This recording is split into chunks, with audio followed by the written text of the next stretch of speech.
بسم اللہ الرحمن الرحیم۔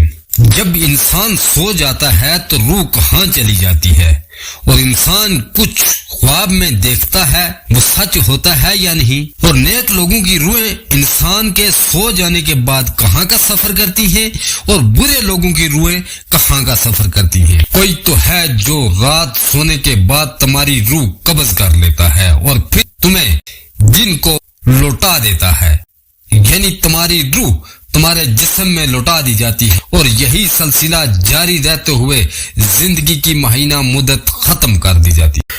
پھر تم سب کو اسی کی طرف لوٹ کر جانا ہے اور تمہیں اپنے اعمال کا حساب دینا ہے۔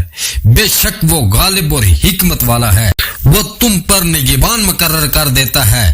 جب تم میں سے کسی پر موت آتی ہے تو فرشتہ اس کی روح قبض کر لیتا ہے، پھر تم سب کو میدان حشر میں جمع کیا جائے گا اور وہ جلد حساب لینے والا ہے۔ اللہ تبارک و تعالیٰ نے انسان کو تخلیق کیا اور اس کے جسم میں روح پھونک دی۔ جب تک یہ روح اس جسم میں موجود ہے تب تک انسان زندہ و سلامت ہے، اور روح نکل جانے پر مردہ کہلاتا ہے۔ ناظرین اکرام، انسان ایک ایسی زندگی بھی جیتا ہے جس میں وہ روزانہ مرتا ہے اور پھر زندہ ہو جاتا ہے۔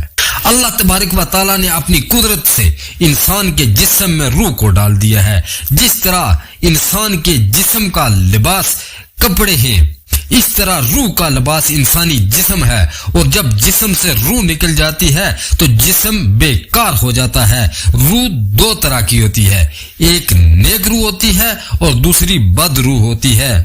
نیک لوگوں کی روح نیک ہوتی ہے اور برے لوگوں یعنی شرک اور گناہ کرنے والوں کی روح بد کہلاتی ہے۔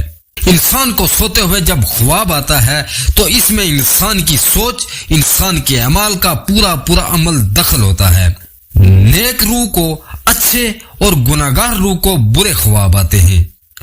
نیک روح جب انسان کے سو جانے پر سفر کرتی ہے تو انسان کو اچھا خواب نظر آتا ہے، جیسے خواب میں حضور اکرم صلی اللہ علیہ وآلہ وسلم کی زیارت یا صحابہ کرام یا قرآن مجید وغیرہ کا نظر آنا ہے۔ اور برے لوگوں کی روح پر شیطان کا قبضہ ہوتا ہے۔ ایسے لوگوں کو جو بھی خواب آتے ہیں وہ شیطانی ہوتے ہیں۔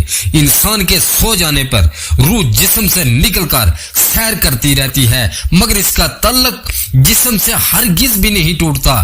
جب تعلق ٹوٹتا ہے تو انسان مر جاتا ہے۔ ایک دفعہ حضرت علی کرم اللہ وجہ الکریم نماز جمعہ کی تیاری کر رہے تھے اور مسجد تشریف لے گئے۔ خطاب میں انہوں نے روح کے بارے میں بیان کرنا شروع کیا۔ مسجد میں موجود لوگوں میں سے ایک شخص کھڑا ہو کر پوچھنے لگا، اے علی المرتضی شیر خدا، جب انسان سو جاتا ہے تو اس کی روح کہاں چلی جاتی ہے؟ حضرت علی رضی اللہ تعالیٰ عنہ نے فرمایا، تمہارے جسم میں موجود روح 3 حصوں میں تقسیم ہو جاتی ہے۔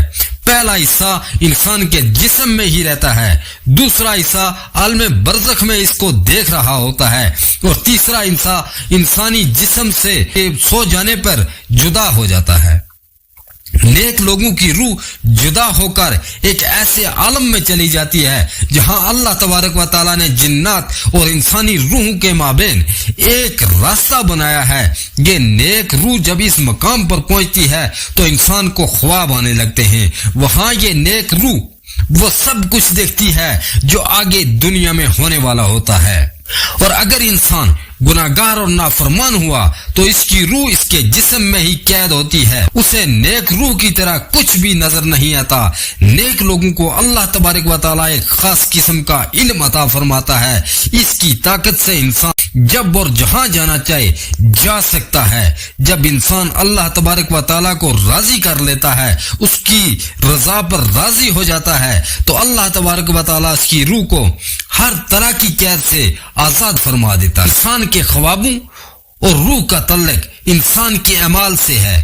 نیک ارادے، نیک سوچ اور نیک اعمال والوں کو اچھے خواب آتے ہیں، اور برے اعمال والوں کی قید روح کو شیطانی خواب آتے ہیں۔ اللہ تبارک و تعالیٰ سے دعا ہے کہ اللہ تبارک و تعالیٰ ہمیں نیک اعمال کرنے کی توفیق عطا فرمائے۔ شکریہ۔ جاتے ہوئے ویڈیو کو اگر اچھی لگی ہے تو لائک ضرور کر دیں، چینل کو سبسکرائب کر دیں اور بیل آئیکن کو پریس کر دیں تاکہ آنے والی ہر ویڈیو کا نوٹیفیکیشن سب سے پہلے آپ کو مل سکے، اور اس طرح کی معلوماتی ویڈیو آپ مزید دیکھتے رہیں۔